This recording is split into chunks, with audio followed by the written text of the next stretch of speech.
മതസ്പർദ്ധയുടെ പേരിൽ Janaki versus state of കേരളയ്ക്കും ഹാലിനും തടയിട്ട സെൻസർ ബോർഡ് കേരള സ്റ്റോറിയുടെ രണ്ടാം ഭാഗത്തിന് പച്ചക്കൊടി വീശി. ചിത്രത്തിന് UA16+ സർട്ടിഫിക്കറ്റ് ആണ് അനുവദിച്ചത്. ചിത്രം ഫെബ്രുവരി 27-നാണ് തിയേറ്ററുകളിൽ എത്തുന്നത്. ഇന്ത്യയെ ഇസ്ലാമിക് സ്റ്റേറ്റ് ആക്കും എന്നത് ഉൾപ്പെടെ മതസ്പർദ്ധയുണ്ടാക്കുന്ന ഡയലോഗുകളും ദൃശ്യങ്ങളും അടങ്ങിയതാണ് കേരള സ്റ്റോറി 2-വിന്റെ ട്രെയിലർ. അജയ് സുധ ബിജുവാണ് വാർത്തയുടെ വിശദാംശങ്ങളുമായി ചേരുന്നത്. അജയ്, ഈ ട്രെയിലർ ഇതിനോടകം തന്നെ വലിയ തരത്തിൽ ചർച്ച ചെയ്യപ്പെട്ടിട്ടുണ്ട്. കേരള സ്റ്റോറിയുടെ ആദ്യത്തെ ഘട്ടത്തിൽ കേരളം മാത്രമാണെങ്കിൽ ഇത്തവണ മധ്യപ്രദേശും രാജസ്ഥാനും ഒക്കെ ഉണ്ട്. അവിടെയാണ് ഈ ബീഫ് നിർബന്ധിപ്പിച്ച് കഴിക്കുന്ന രംഗം, അതുപോലെ കേരളം ഒരു ഇസ്ലാമിക് രാജ്യമായി മാറുമെന്ന ഡയലോഗ്, ഇതെല്ലാം ചർച്ച ചെയ്യപ്പെടുന്നത്. അപ്പോൾ ഇതൊന്നും മതസ്പർദ്ധ വളർത്തില്ല, ഇതേതെങ്കിലും തരത്തിൽ സാമൂഹിക അന്തരീക്ഷത്തെ തകർക്കില്ല എന്നാണോ സെൻസർ ബോർഡ് വിലയിരുത്തുന്നത്?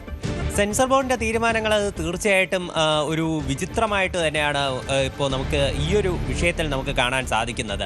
ഈ കേരള സ്റ്റോറി 2 ഗോസ് ബിയോണ്ട് എന്നാണ് ഈ 2023 പുറത്തിറങ്ങിയ കേരള സ്റ്റോറിയുടെ രണ്ടാം ഭാഗം എന്നുള്ള തരത്തിൽ പുറത്തിറങ്ങുന്ന ഈ ചിത്രത്തിൻ്റെ പേരായിട്ട് നിശ്ചയിച്ചിട്ടുള്ളത്. ആദ്യ ഭാഗത്തിൻ്റെ നിർമ്മാതാക്കളായിട്ടുള്ള സൺഷൈൻ പ്രൊഡക്ഷൻസ് തന്നെയാണ് ഈ രണ്ടാം ഭാഗവും നിർമ്മിച്ചിരിക്കുന്നത്. എന്നാൽ ആദ്യ ഭാഗം സുദീപ്തോ സെന്നായിരുന്നു സംവിധാനമെങ്കിൽ ഇത് രണ്ടാം ഭാഗം കാമഖ്യ നാരായൺ സിംഗ് ആണ് സംവിധാനം ചെയ്യുന്നത്.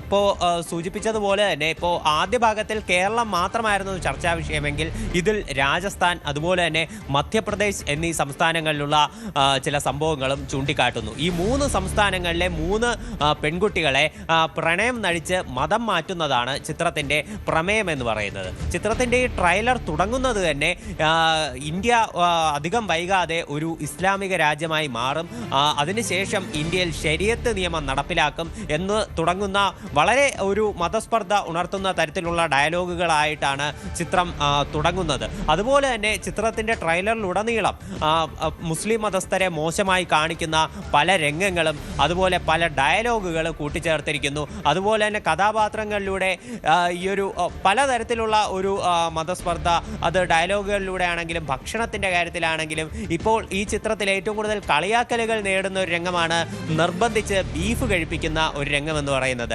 ഇതിലൊരു കേരളത്തിലെ ഒരു പെൺകുട്ടി, ഇതിലെ ഈ ട്രെയിലറിൽ ഒരു സീനിലുള്ള രംഗമാണ്. കേരളത്തിലുള്ള ഒരു പെൺകുട്ടിക്ക് നിർബന്ധിച്ച് ചില മുസ്ലിം മതസ്ഥർ ബീഫ് കൊടുക്കുന്നു. അപ്പോൾ ഈ പെൺകുട്ടി പറയുന്നു താൻ വിശന്ന് മരിച്ചാലും ഒരിക്കലും ബീഫ് കഴിക്കില്ല എന്ന് പറയുന്നു. അതിനുശേഷം ഈ മുസ്ലിം മതസ്ഥർ ഈ പെൺകുട്ടിയെ പിടിച്ചു കെട്ടിക്കൊണ്ട് നിർബന്ധിച്ച് വായിലേക്ക് ബീഫ് തള്ളി വെച്ച് കൊടുക്കുന്നു. ഇതെല്ലാമാണ് ഈ ട്രെയിലറിൽ കാണിച്ചിരിക്കുന്നത്. മാത്രമല്ല മറ്റൊരു രംഗത്തിൽ ഒരു പെൺകുട്ടി തൻ്റെ മൊബൈലിൽ ഡാൻസ് കളിക്കുന്ന ഒരു വ്ലോഗ് ചിത്രീകരിക്കുന്ന സീനുണ്ട്.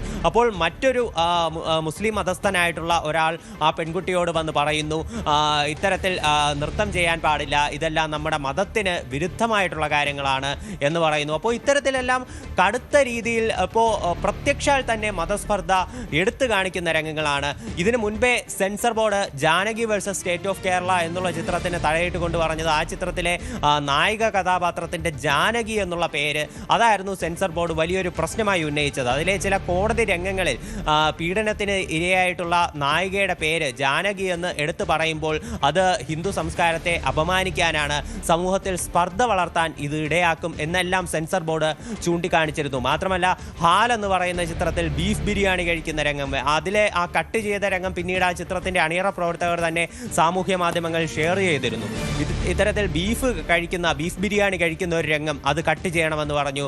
ധ്വജപ്രണാമം എന്ന് പറയുന്ന ഒരു രംഗം ഇത് കട്ട് ചെയ്യണമെന്ന് പറഞ്ഞു. അപ്പോൾ ഇത്തരത്തിൽ മതസ്പർദ്ധ വളർത്തുന്നു എന്ന് ചൂണ്ടിക്കാണിച്ചുകൊണ്ടാണ് ഇത്തരം രംഗങ്ങൾ കട്ട് ചെയ്ത്. ഈ 2 ചിത്രങ്ങളുടെ ട്രെയിലറിൽ യാതൊരു തരത്തിലുള്ള പ്രശ്നങ്ങളും ഉണ്ടായിരുന്നില്ല. ഇത്തരം മതസ്പർദ്ധ വളർത്തുന്ന സീനുകളൊന്നും തന്നെ ചിത്രത്തിലും ആരും തന്നെ പിന്നീട് ചൂണ്ടിക്കാണിച്ചിരുന്നില്ല. സെൻസർ ബോർഡിനെതിരെ വലിയ തരത്തിലുള്ള വിമർശനമാണ് ഈ ഒരു വിഷയത്തിൽ വന്നത്. മാത്രമല്ല വിജയുടെ പുറത്തിറങ്ങാതെ ഇനിയും പെട്ടിയിൽ കാത്തിരിക്കുന്ന ചിത്രമാണ് ജനനായകൻ. ആ ചിത്രം ഈ സൈനികരെ അപമാനിക്കുന്ന രീതിയിലുള്ള വിഷയങ്ങൾ കൈകാര്യം ചെയ്യുന്നു, ഈ മതത്തെ തെറ്റായി ചിത്രീകരിക്കുന്നു എന്നെല്ലാം പറഞ്ഞുകൊണ്ടാണ് അതിന് സെൻസർ സർട്ടിഫിക്കറ്റ് അനുവദിക്കുന്നതിൽ നിന്ന് സെൻസർ ബോർഡ് പിന്നോട്ട് പോയത്. അപ്പോൾ ഇത്തരം കാര്യങ്ങളെല്ലാം നിലനിൽക്കുന്ന വളരെ പ്രമുഖ താരങ്ങളുടെ ചിത്രങ്ങൾക്കടക്കം വിലക്കേർപ്പെടുത്തുന്നു. മലയാളത്തിൽ തന്നെ മുന്നൊരു അനുഭവമുണ്ട്.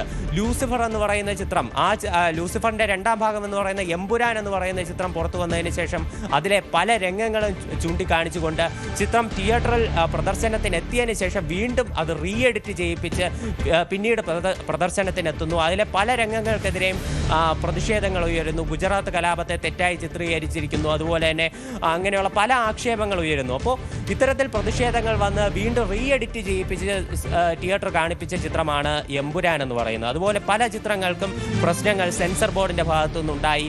പല ചിത്രങ്ങളും ഇപ്പോഴും പെട്ടിയിൽ കിടക്കുകയാണ്, റിലീസ് കാത്ത്. ഇപ്പോൾ ജനനായകൻ്റെ നിർമ്മാതാക്കൾ തന്നെ പറയുന്നത് 100 കോടിയിലധികം നഷ്ടം തങ്ങൾക്ക് സഹിക്കേണ്ടി വന്നു എന്നാണ് പറയുന്നത്. അപ്പോഴാണ് ക്ലിയർലി ഈ ട്രെയിലറിലുടനീളം മതസ്പർദ്ധ എടുത്തു കാണിക്കുന്ന, ഒരു മതത്തെ മോശമായി ചിത്രീകരിക്കുന്ന, ഒരു രാജ്യത്തെ മുഴുവൻ അവരുടെ മതവും സംസ്കാരം മൊത്തം മാറ്റിക്കളയും, ഇവിടെ ശരീഅത്ത് നിയമം, ഇവിടെ ജനാധിപത്യം മാറ്റി ശരീഅത്ത് നിയമം നടപ്പിലാക്കും എന്ന് തുടങ്ങിയിട്ടുള്ള ആഹ്വാനങ്ങൾ അടങ്ങിയ ഒരു ട്രെയിലറിന് അംഗീകാരം കൊടുക്കുന്നത്. ആ ട്രെയിലർ ഇപ്പോഴും സോഷ്യൽ മീഡിയയിൽ ഓടിക്കൊണ്ടിരിക്കുന്നത്, പല ഹാൻഡിലുകളും അത് ആഘോഷമാക്കുന്നത്.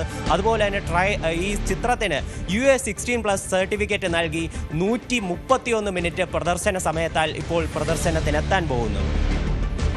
യെസ്, എന്തായാലും ഈ സിനിമ എന്നത് ഒരു മാധ്യമം എന്ന നിലയിലും കലാസൃഷ്ടി എന്ന നിലയിലും ഒക്കെ അത് ആവിഷ്കാര സ്വാതന്ത്ര്യത്തിൻ്റെ പരിധിയിൽ വരുന്നതാണ്. പക്ഷേ അതിൻ്റെ അതിരുകൾ സംബന്ധിച്ച് പലപ്പോഴും തർക്കങ്ങൾ ഉണ്ടാകാറുണ്ട് എന്നതാണ്. പക്ഷേ ഒരു സിനിമയ്ക്ക് ബാധകമാകുന്നത് മറ്റൊരു സിനിമയ്ക്ക് ബാധകമാകുന്നില്ലേ എന്ന സംശയം ആണ് ഉയരുന്നത്. മാറുന്ന കാലഘട്ടത്തിൽ മതസ്പർദ്ധ വളർത്തുന്ന തരത്തിലുള്ള സാഹചര്യങ്ങൾ ഉണ്ടെങ്കിൽ അത് ഒഴിവാക്കാൻ സെൻസർ ബോർഡിന് സാധിക്കും. പക്ഷേ ചില സിനിമകൾക്ക് മാത്രം അതെങ്ങനെ ബാധകമാകുന്നു? മറ്റ് സിനിമകൾക്ക് കൃത്യമായ വിദ്വേഷം പരത്തുന്ന, തെറ്റായ കാര്യങ്ങൾ പ്രചരിപ്പിക്കുന്ന സിനിമകൾക്ക് തടയിടാൻ സാധിക്കാതെ പോകുമ്പോൾ തന്നെ മറ്റ് സിനിമകൾക്ക് ഇതിന് അനുമതി നൽകുന്ന പശ്ചാത്തലമുണ്ടാകുന്നു. ഇപ്പോഴിതാ പുറത്തു വന്നിട്ടുള്ള രംഗങ്ങളിൽ തന്നെ ഏറെ ജാതി മതസ്പർദ്ധ സൃഷ്ടിക്കുന്ന രംഗങ്ങൾ ആണ് എന്നത് ഇപ്പോൾ തന്നെ ഈ ട്രെയിലർ തന്നെ കാണുമ്പോൾ നമുക്ക് വ്യക്തമാകുന്നുണ്ട്. അങ്ങനെ ഒരു സിനിമയ്ക്കാണ് ഇപ്പോൾ സെൻസർ ബോർഡ് അനുമതി നൽകിയിട്ടുള്ളത്. കൂടുതൽ വാർത്തകൾക്ക് News 18 Keralam YouTube channel subscribe ചെയ്യുക.